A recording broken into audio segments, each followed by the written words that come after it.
Hello everyone, it's Sheila from CompletelyFlawless.com. This week we'll be discussing critical promotional strategy mistakes artists are making and how to avoid them.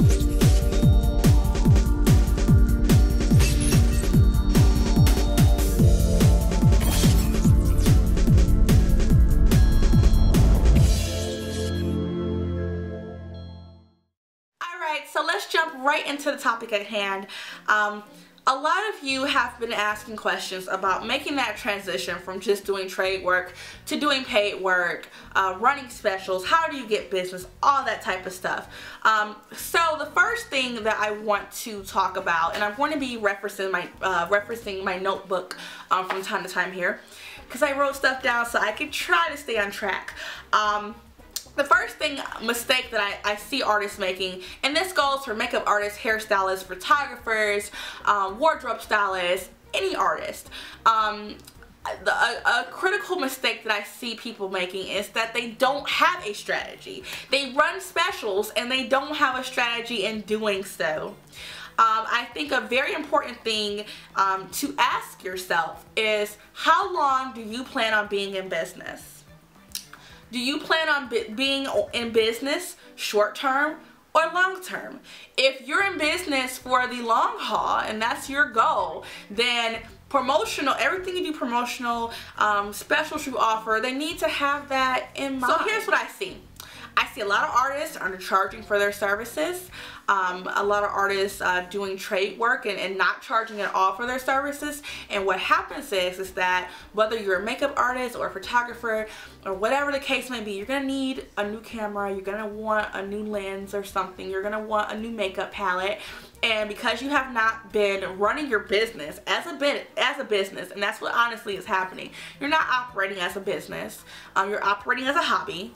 And what happens is when you want to make those upgrades, you can't afford to.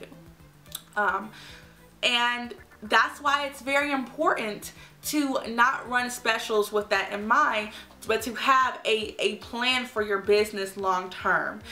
Because what happens is you're trying to now run, I see photographers, okay, I'm going to run a $40 special so I can get this new equipment.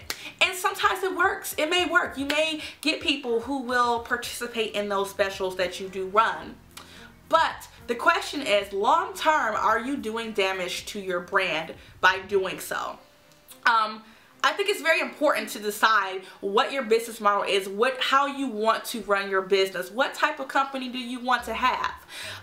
Let's look at two successful businesses. Let's look at Walmart and let's look at Neiman Marcus. There's a big difference here, okay? Walmart has, but the common thread with both of these is that they stay true to their business model. And you have to stay true to whatever your business model is throughout the time you're in business with everything that you do, especially things that are going to be concerning promotions. You look at Walmart. Walmart is known for their everyday low prices. Walmart did not have everyday low prices and were super cheap and then decided, you know what, we're going to now all of a sudden be super high end. Because that's not Walmart. Walmart is not trying to be, Neiman Marcus. Walmart is Walmart. Walmart is everyday low prices. That's their business strategy and they stick to it and they're successful in doing so. You look at Neiman Marcus. Neiman Marcus is not, your doorbuster, we have a sale everyday store. They have higher prices, they have higher quality items, and that's what they stick to. Now, is there anything wrong with either one? No, but the important part is to choose how you want to run your business and stick to it. Stay true to whatever it is your brand is, whatever you decide. When you're thinking long term for your business versus short term, you're not going to be thinking about, okay, let me hustle up on some money so I can get this makeup palette or this camera. You're going to be thinking long term. You're going to be thinking, okay, I want to inform customers, I want to make customers aware of my brand. I want to bring in new customers. I want to alert customers of new things that I'm doing with my new services I have to offer. That's like if you're a hair salon and now you offer tanning. that's something you may want to get out there, because maybe you might have great clients, a great clientele, but maybe they don't know, you know, that you offer tanning. This way they get to know about that. Customer appreciation, customer loyalty. You may want to reward your customers. You may want to fill slow periods. These are things to think about when you are thinking long term. What do you hope to get from doing this promotion? It can't just be money, because of course the bottom line is to make money, but you have to make money in such a way that it's not going to be detrimental to your brand and long-term money. And that's what you really need to think about. Now, another thing is that I'm going to give you guys a prime example of this. What do you do with those customers once you run this special?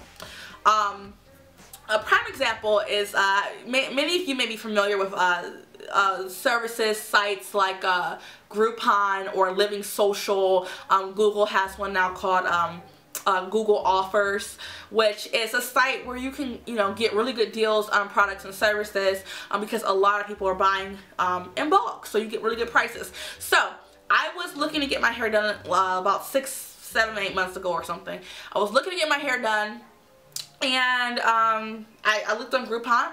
There was a hairstylist. She was running a special for I think it was $30 for a cut, blowout, and wash. So I said, okay, great. I took a quick look at her website. You know, she seemed okay, and so I went off to the salon. And this wasn't a natural hair salon or anything either, but I was like, okay, whatever, I'll try it. It's hair, you know, whatever, it grows back. So I went to the salon, and, you know, it wasn't the best hairstyle, but I would definitely go back to her again, or would have went back to her again. But, you know, the thing was, I went, you know, she didn't ask for my email address or anything. She never followed up with me, didn't ask for my phone number or anything. So she never followed up on the special that she offered. I liked her services. I would have paid full price for her services. So what happened was, a couple months after that, I was like, I want to get another haircut, I want to get a trim or whatever, and I want to get some color, and I didn't know who to go to. So what did I do? I ended up going to somebody else, because I didn't remember her. I couldn't for the life of me remember what her name was. And, you know, it just wasn't on my mind. I couldn't remember who she was, so I went to someone else. So had she followed up, you know, sent an email or something, you know, and you don't have to always, you know, you can send emails out to your customers. They don't always have to be promotions. It can just be, you know, letting, you know, customers know something, or send out, you know, tips or something. If you're a hairstylist, send out tips for how your clients can, you know, keep their hairstyle great at home or whatever. Just, you know, send out little tips or whatever it is you want to do, so that you are on people's mind. Maybe I'm not ready to make a purchase today, but at some point in the future I may be, and I want to be able to think of you. So make sure that you're doing that. That's very important, because you can miss out on a lot of money that way. And essentially, if you're running specials, a lot of times, if you're running them, and you're running them, a lot of times I see businesses running specials at a loss. So you're almost like you're paying for these customers to come in. So it's very important that you keep up with them. And I want to add very quickly that as artists, as people who work on people at a personal level, I mean, someone's look is very personal. So you want to make sure that you're send a little email after you work with a client, or, you know, a letter or email, just something, you know, letting them know, hey, thank you for coming in. You know, if you're a hairstylist or makeup artist, how much time would it really take to, at the end of the day or the end of the week, jot down a little personal email? Because generally, you know, if you're a makeup artist or a hairstylist, you're having personal conversations with people. So, you know, let's say someone said, oh, I'm getting my hair done for a new job promotion that I got, or I'm getting my makeup done for prom. Send them an email a week later and say, you know, I hope things are going great at your job, or I hope your prom went nice. You know, thank you for, you know, doing business with me, or whatever. People remember and appreciate things like that. So that's something important to remember, that after you run these specials, make sure that you're following up on them. Okay, so the next thing is too much circulation makes the price go down. And what I mean by that is that at some point a special stops being a special if you run it all the time. I think a very what's very important about running specials is that when you run them too often, you confuse customers, because then customers start thinking like, why should I pay her full price? I'll just wait till she has a special on. And then by the time you may have a special on, maybe they don't have the money to do it, or maybe they went with someone else. You don't want to confuse your customers.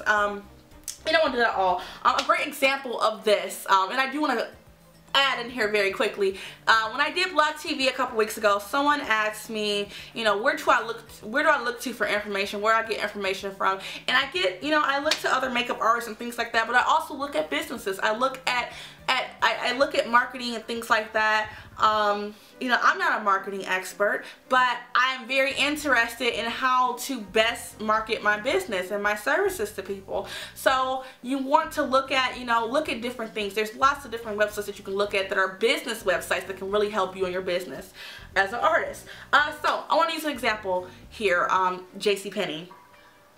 JCPenney has a new marketing strategy. They have a new CEO, Ron Johnson, and I don't know if you have noticed, if you have JCPenney's in your area, JCPenney's has been doing this. They did this complete overhaul on their marketing strategy.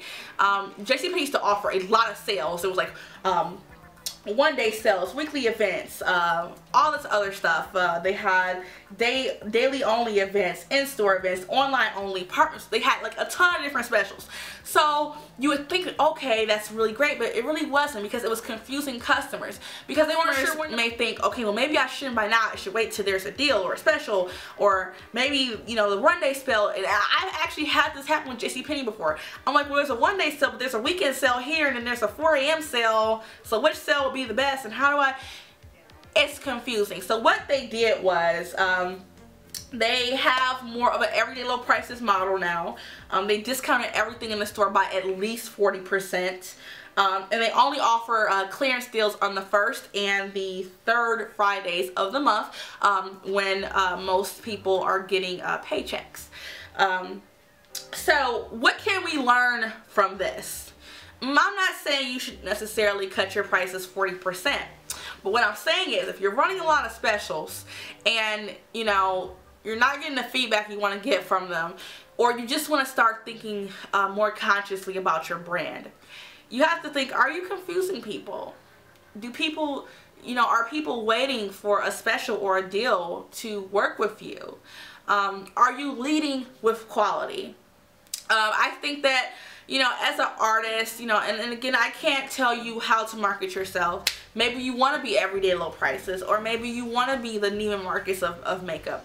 Whatever you want to do, be consistent. That's the overall theme that I want to have here. And I just want to remind you just to make moves with your brand in mind, and know that you need to start how you want to finish. So running specials, don't let that become a detriment to your business. Make sure when you do these type of things that you have a plan in mind for them. And you may also choose not to run specials. And you may choose to, and personally I generally don't run specials. I've been an artist for over 5 years now, and in the beginning I may have ran a special or two, and then I think I've run 2 the entire 5 years. And I just, you know, when I started really thinking about what I wanted to do for my business, specials weren't a part of that. And it's very important, I think, to maintain consistency. And in the beginning, and I do want to give a bit of advice for this. In the beginning, and I want to point out something that JCPenney did.